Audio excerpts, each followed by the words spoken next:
disampaikan oleh para instruktur kita diminta untuk berdiskusi terhadap lembar kerja rencana pengembangan kompetensi diri yang mesti kita kembangkan ke depannya. Dan Bapak sendiri, apa yang menjadi pengembangan diri Bapak, apa yang menjadi kompetensi pengembangan diri selama 6 bulan ini? Ya, terima kasih Pak. Jadi menurut saya kompetensi yang ingin saya kembangkan selama 6 bulan ke depan, selama mengikuti pendidikan calon guru penggerak. Jadi pengembangan diri saya dan orang lain yang saya masukkan di sini adalah bagaimana saya bisa menerapkan media pembelajaran berbasis IT, yang mana moda yang digunakan di sini adalah moda offline. Kalau sekarang yang biasa kita lihat Pak, proses pembelajaran menggunakan moda online. Nah, saya mau mencoba karena di sekolah saya itu tidak ada akses jaringan internet.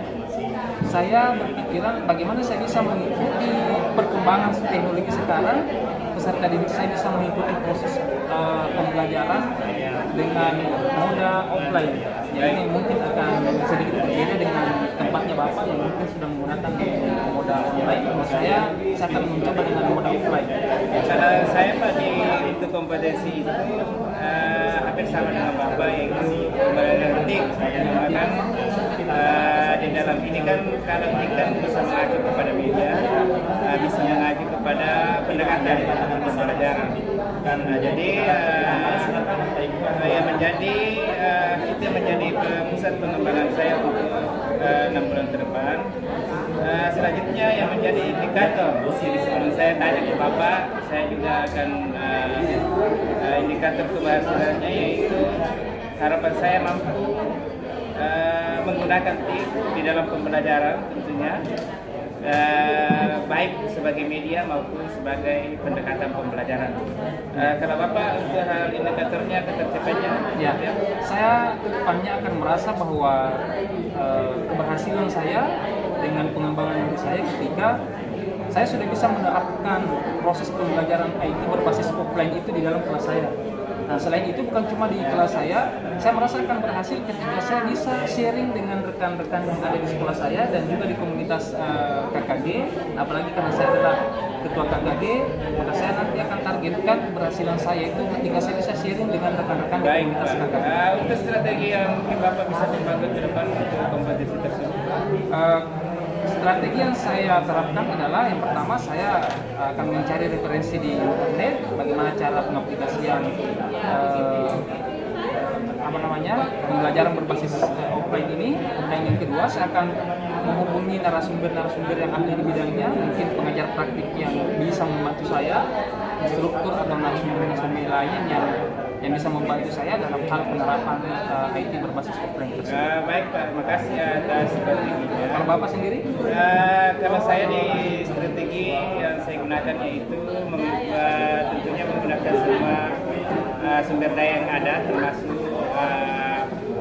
peralatan bantuan netbook yang sudah ada, begitu juga bantuan-bantuan berupa ada penggunaan HP ya, restoran memperbolehkan dengan catatan kontrol di dalam penggunaannya. Saya juga memanfaatkan sebagai strategi saya dengan pencapaian itu. Kemudian lebih mengacu kepada bagaimana pembelajaran elektronik dan berbasis IT. Kemudian itu strategi sejauh ini strategi saya Pak, dan mungkin masih saya mencari referensi ke depannya seperti apa. Tetapi untuk yang sekarang yang bisa saya pikirkan sebatas itu dulu. Baik Pak, mungkin saya akan tanya lagi. Sumber daya pendukung yang dibutuhkan, apa yang sebenarnya yang sudah ada di sekolah Bapak yang bisa mendukung kegiatan Bapak itu, dan sekiranya belum ada, apa sebenarnya Nah, sumber daya atau daya dukung yang saya butuhkan untuk mencapai proses pembelajaran berbasis teknologi tersebut adalah yang pertama saya sangat membutuhkan dukungan dari kepala sekolah, dukungan dari rekan sejawat, kemudian berupa media-media. Medianya di sini adalah berupa media HP, Android yang alhamdulillah kami dapat bantuan Chromebook, dia harus online.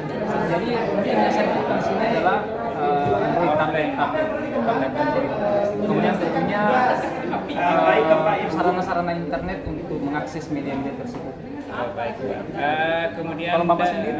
Dari sumber daya pendukung, sumber daya yang mendukung saya tentunya dukungan dari kepala sekolah, dukungan dari pemimpin satuan pendidikan, dan dukungan dari teman-teman tentunya, dukungan dari orang tua siswa yang tentunya lebih utama. Kalau yang terakhir Pak, yang terakhir ini bagaimana cara Bapak untuk mengatasi faktor penghambat? Karena tentunya kan ada faktor penghambat yang Bapak selama ini mungkin rasakan. Tentunya komunikasi yang baik dulu, pendekatan komunikasi yang baik di warga sekolah, teman sejawat, serta pemangku kepentingan di dalam pendidikan yang lainnya. Oh iya, kalau saya sendiri Pak seperti ini. Kalau di sekolah kan terbatas dari segi itu tadi yang saya bilang tablet Android bantuan itu. Jadi saya melakukan itu dengan cara DSS, device system, agar semua kelas itu bisa tercover. Berapa hari Pak? Artinya sudah kita laksanakan sekarang? Rencananya nanti ke depannya, rencana ke depannya seperti itu Pak. Ini selama 6 bulan ke depan ini Pak, mudah-mudahan itu bisa terlaksana dengan bantuan pengajar praktik. Kesempatan yang diberikan. Jadi kali ini saya akan memaparkan lembar kerja rencana pengembangan kompetensi diri. Jadi Jadi saya ambil satu kategori dulu. Kategorinya adalah pengembangan diri dan orang lain. Jadi di sini kompetensi yang ingin saya kembangkan selama 6 bulan ke depan adalah penerapan media pembelajaran berbasis IT offline. Kalau yang selama ini kita sering melihat dan bahkan sering kita mengikuti proses pembelajaran berbasis online. Kalau yang saya ingin terapkan, karena di sekolah saya Pak, seperti yang saya sampaikan tadi, bahwa tidak ada akses jaringan apapun. Saya berpikir bahwa saya tidak akan ketinggalan. Prinsip saya adalah saya tidak mau ketinggalan dengan perkembangan IT saat ini. Oleh karena itu, kedepannya melalui pendampingan dari pengajar praktik, fasilitator, narasumber, insya Allah saya bertekad untuk menerapkan media pembelajaran berbasis offline. Ya. Dan selanjutnya, indikator keberhasilan yang saya ingin targetkan adalah ketika saya sudah mampu menerapkan proses pembelajaran IT itu di dalam kelas. Peserta didik saya sudah mampu mengakses media pembelajaran dari moda offline tersebut. Dan selanjutnya bukan cuma itu, karena kebetulan saya adalah ketua KKG di komunitas saya ingin komunitas di KKG saya mampu menerapkan itu di dalam proses pembelajarannya. Itu adalah target saya. Dan selanjutnya strategi saya untuk mencapai kompetensi tersebut adalah saya akan mencari akses jaringan internet untuk mencari sumber referensi bagaimana cara penerapannya di dalam kelas. Kemudian saya juga akan mencari pakarnya, narasumber yang kompeten di bidang itu untuk membantu saya dalam proses penerapan pembelajaran berbasis IT offline tersebut. Dan selanjutnya, sumber daya atau dukungan yang saya butuhkan adalah karena saya seorang guru, tentunya saya mendapatkan dukungan penuh dari kepala sekolah dan rekan sejawat saya. Ya, ini yang paling utama, karena apapun program yang kita lakukan, yang kita tawarkan di sekolah tanpa dukungan penuh dari kepala sekolah dan rekan sejawat, mustahil bisa kita capai. Nah, yang kedua adalah medianya. Ya, medianya saat ini alhamdulillah kita mendapatkan bantuan berupa Android. Nah, itu yang kita akan gunakan. Nah, selanjutnya cara untuk mengatasi faktor penghambat. Karena jumlah Android yang diberikan kepada kami, bantuan itu cuma 15 unit, sementara di sekolah kan ada 6 kelas. Jadi saya akan mengatasi itu dengan cara DSS atau Device System, ya, agar semua kelas bisa tercover semua penggunaan IT berbasis offline itu. Karena bukan cuma di kelas saya, target saya adalah satu sekolah mampu menerapkan itu. Insya Allah ke depannya, mudah-mudahan selama 6 bulan ke depan di pendidikan guru penggerak ini, insya Allah suasana berbeda akan saya rasakan di kelas saya dan di sekolah saya. Amin. Demikian, terima kasih. Bila ada yang mau memaafkan, wassalamualaikum warahmatullahi wabarakatuh.